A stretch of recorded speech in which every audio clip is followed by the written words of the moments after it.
শবে বরাতের আরবি অনুবাদ কি? শবে বরাত উপলক্ষে হালুয়া রুটি খাওয়া যাবে কিনা? পাশে বাসা থেকে হালুয়া রুটি হাদিয়ে এসেছে, সেটা কি আমরা খেতে পারবো? শবে বরাতের আমল সম্পর্কে অনলাইনে দুই গ্রুপের তর্কাতর্কি, পারস্পরিক বাক্যবাণ বর্ষণ ও গালাগালিকে কিভাবে দেখেন? ঝাড়বাতি দিয়ে মসজিদে সাজানোর বিধান কি? শবে বরাতের রোজা রাখা কি বিধান? শবে বরাতের আমল সম্পর্কে কিছু বলুন। অনেক শেখ শবে বরাত পালন করা জায়েজ বলেন, আবার অনেক শেখ এটাকে বিদআত বলেন। এরপরে আমাদের করণীয় কি? চলে যাচ্ছে আপনাদের প্রশ্নের উত্তর দেওয়ার আলোকিত ভুবনে। তালিম উদ্দিন আপনি লিখেছেন শবে বরাতের আরবি অনুবাদ কি? খুব ইন্টারেস্টিং একটি প্রশ্ন। শবে বরাত এটার আরবি অনুবাদটা কি? সব মানে রাত, ফার্সি শব্দ। বরাত মানে কি? এটার উত্তর হলো যে বরাত ফার্সিতে, উর্দুতে সাধারণত বলা হয় ভাগ্যকে। আমরা বলি যে আমাদের বরাত খারাপ, অমুকের বরাত খারাপ। এই বরাত মানে ভাগ্য। তাহলে সেক্ষেত্রে শবে বরাতের মানে হয় ভাগ্যের রাত। মূলত এটা ভাগ্য নির্ধারণের কোনো রাত নয়। এই অর্থে এই নামটি সঠিক নয়। কিন্তু বরাআত আরবি শব্দ যদি হয়, তার অর্থ হয় মুক্তি। যেমন 10 নম্বর পারায় সূরা তওবার করে প্রথম শব্দ বারাআতুম মিনাল্লাহি ওয়া রাসূলি, আল্লাহ এবং তার রাসূলের পক্ষ থেকে মুক্তির ঘোষণা করা হচ্ছে, দায় মুক্তির ঘোষণা করা হচ্ছে। তো এখানে বারাআহ মানে যদি মুক্তি হয়, তাহলে তার অর্থ হয় হলো মুক্তির রাত।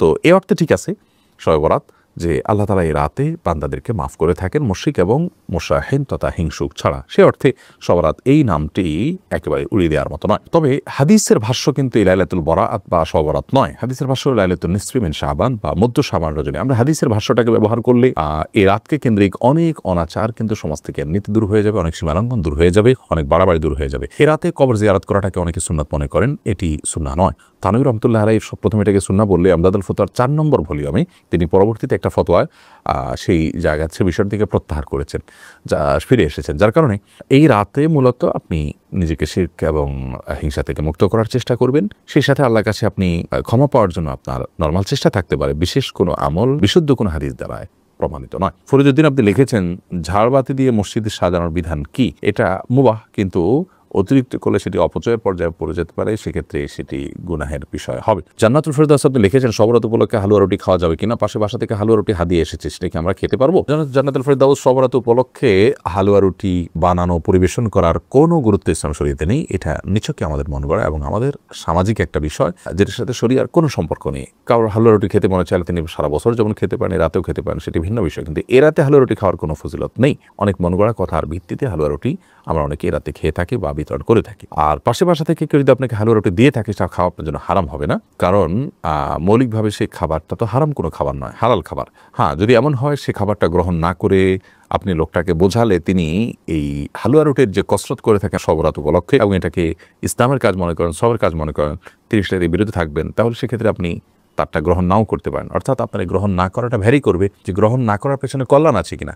যদি কল্যাণ থাকে গ্রহণ করবেন না, আর যদি গ্রহণ করে তারপর তাকে আপনি বোঝানোর সুযোগ থাকে, তাও করতে পারেন, কোনো অসুবিধা। এটা খেলে যে হারাম হবে ব্যাপারটি সেরকম কিন্তু নয়। আফসানা ইমরোজ আপনি লিখেছেন অনেক শেখ শবে বরাত পালন করা জায়েজ বলেন, আবার অনেক শেখ এটাকে বিদআত বলেন। এরপরে আমাদের করণীয় কি? আমরা একটু আগে এই বিষয়ে বলেছি যে এই বিষয়ে আমাদের বাড়াবাড়ি এবং ছাড়াছাড়ি দুইটাই পরিহার করতে হবে। যেটুকু হাদিস দ্বারা প্রমাণিত, এই বিষয়ে অনেকগুলো হাদিস আছে এবং পূর্বসূরি সালাফদেরও অনেকের ফতোয়া এবং অবস্থান রয়েছে সেই হাদিসগুলোর আলোকে। সব মিলিয়ে এটাকে সেই জায়গায় রাখতে হবে। এটাকে আমাদের সমাজে যেই জায়গায় নিয়ে যাওয়া হয়েছে, মনে হচ্ছে এটা বছরের সবচেয়ে শ্রেষ্ঠ রাতে ইবাদতের, এর চাইতে বহু গুরুত্বপূর্ণ হাদিসের আলোকে, কোরআনের আলোকে অনেক বেশি গুরুত্ব পাওয়া রাত আছে, যেগুলো আমাদের কাছে প্রচন্ড রকমের অবহেলিত। তো এই যে আপনার বাড়াবাড়ি, এটা কিন্তু উচিত নয়। আবার একেবারে ছাড়াছাড়ি যে না, এই রাতের কোনোই ফজিলত নাই, এতগুলো হাদিস আছে, সবগুলো হাদিসকে ইগনোর করা, এবং যে হাদিসে সনদকে অনেক মুহাদ্দিসগণ শুদ্ধ বলেছেন সেটাতে ভিন্নমত থাকার কারণে সেটাকে উড়িয়ে দিয়ে একেবারে এই আমলটাকে আপনার বেদাতি আমল সাব্যস্ত করা, এগুলো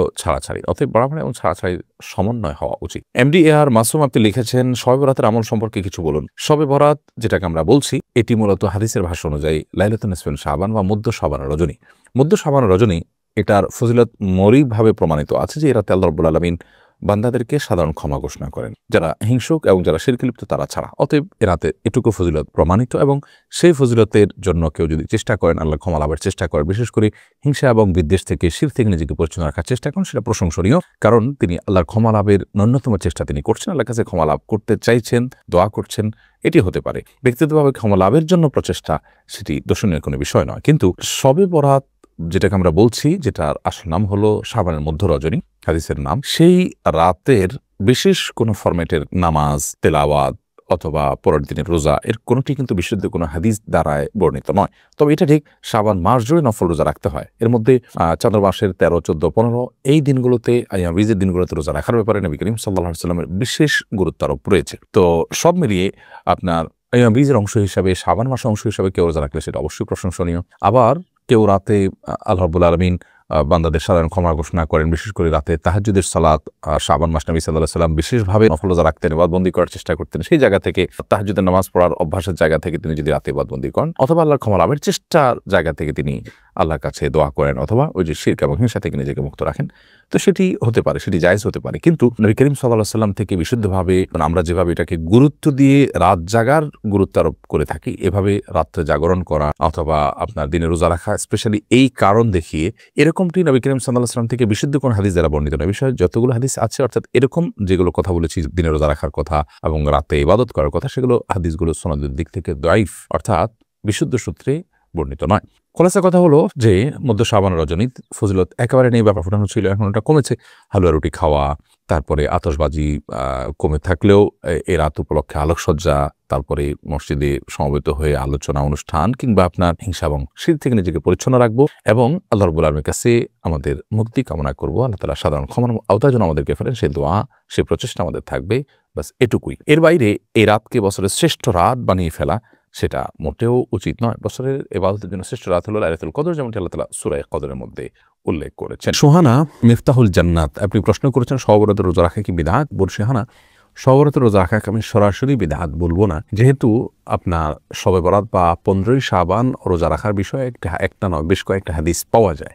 এই হাদিসগুলো যদিও এগুলোর সূত্র বিশুদ্ধভাবে প্রমাণিত নয়, তারপরেও আপনার হাদিসে যেহেতু এর বিবরণ পাওয়া যায়, বর্ণনা পাওয়া যায়, যদিও সে বর্ণনাটা গ্রহণযোগ্য নয়, আমি আপনাকে বলবো এটি সুন্নাহ নয়। 15ই শাবান দিনে রোজা রাখা এটি সুন্নাহ দ্বারা প্রমাণিত নয়। আমি প্রমাণিত বলবো না, এটাকে সুন্নাহ দ্বারা প্রমাণিত নয়। তবে সরাসরি ওইভাবে বিদআত বলতে যাব না, কারণ এর ভিত্তি আছে, ভিত্তিটা দুর্বল, ভিত্তিটা বিশুদ্ধ বলে প্রমাণিত নয়, যার কারণে এটাকে আমরা বলবো যে সুন্নাহ দ্বারা সাবেত না, আমরা এটা করবো না, সোজা কথা। তবে হ্যাঁ, শবে বরাতের রাতকে কেন্দ্র করে এই রাতে আল্লাহ সুবহানাহু ওয়া তাআলা হিংসুক এবং মুশরিক ছাড়া বাকি সবাইকে ক্ষমা করেন। সেই হিসেবে আমরা আল্লাহ সুবহানাহু ওয়া তাআলা সাধারণ ক্ষমা পাওয়ার জন্য শিরক এবং হিংসা থেকে নিজেদেরকে মুক্ত রাখতে পারি। রহিম ইসলাম আলিফ আপনি লিখেছেন শবে বরাতের আমল সম্পর্কে অনলাইনে দুই গ্রুপের তর্কাতর্কি, পারস্পরিক বাক্যবাণ বর্ষণ ও গালাগালিকে কিভাবে দেখেন, বিশেষত এইসব বিষয় নিয়ে পাবলিকলি বিতর্ক আয়োজন করা কতটুকু সম্মত? ভাই রামিম, আপনার এই প্রশ্নটি বর্তমান সময়ে খুবই গুরুত্বপূর্ণ।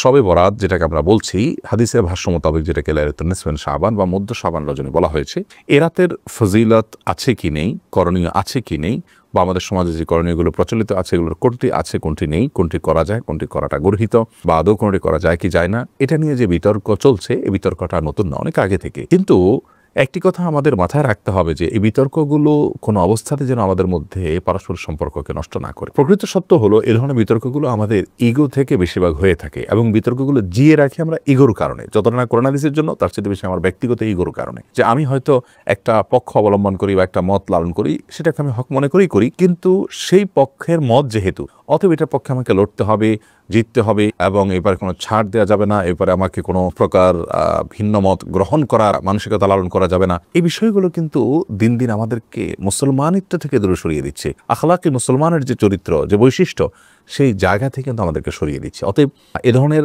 বিষয় নিয়ে অনলাইনে তর্কাতর্কি করা, বিশেষ করে একে অন্যকে আঘাত করে এবং পাল্টা আঘাত করে মন্তব্য করা, এগুলো কোনো মুসলমানের শান হতে পারে না। আল্লাহ রাব্বুল আলামিন আমাদের সবাইকে উগ্রতা থেকে এবং সীমালঙ্ঘন থেকে বেঁচে থাকার তৌফিক দান করুন।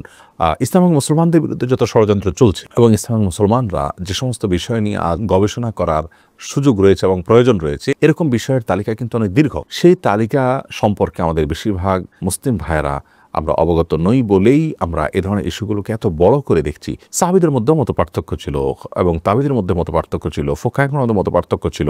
বিশেষ করে এই মধ্য শাবান রজনী এটির ফজিলতের বিষয়ে যেরকম অনেক বড় বড় ফুকাহা কেরাম, অনেক বড় বড় ইমামদের মত রয়েছে ইতিবাচকভাবে, আবার অনেকে এটার বিপরীতে মত লালন করেছেন। অতএব এরকম পরিস্থিতিতে অন্তত একজন ইমানদার মানুষ কোন অবস্থাতে এই ইস্যুটাকে নিয়ে অনেক বড় করার সুযোগ নেই। আমরা এবার আমাদের দৃষ্টিভঙ্গি বিভিন্নভাবে প্রকাশ করেছি। লাইলাতুন নিসফে শাবান বা মধ্য শাবানের রজনী মোটামুটি এর ফজিলত প্রমাণিত, কিন্তু এর ফজিলত যতটা প্রমাণিত তার চাইতে বহুগুণ বেশি এটাকে আমরা ফুলিয়ে ফাঁপিয়ে আমরা এটাকে পালন করি এবং বলতে গেলে উদযাপন করি। এটা তো উদযাপনের কোনো বিষয় নয়। শবে বরাত উদযাপন যে হচ্ছে গোটা দেশব্যাপী, এটা কখনোই শরীয়ত সম্মত হতে পারে না। লাইলাতুল নিসফিল শাবানে আল্লাহ রাব্বুল আলামিন বান্দার গুনাহসমূহ মাফ করে থাকেন এবং মুশরিক এবং হিংসুক ছাড়া, বেদাত এবং কুসংস্কারে লিপ্ত মানুষ ছাড়া বাকি মানুষদেরকে আল্লাহ তাআলা মাফ করে থাকেন। অতএব আমরা সেই যোগ্যতা নিজের মধ্যে অর্জন করার চেষ্টা করব। এর পাশাপাশি ব্যক্তিগত ইবাদত বন্দিকে অনেক তাবি থেকে বর্ণিত হয়েছে। সালাফের যুগে অনেক বড় বড় তাবি, ইসহাক ইবনে রাহুয়ার মতো মানুষ আর অনেক বড় বড় তাবিরা ইবাদতবন্দি করেছেন ব্যক্তিগতভাবে।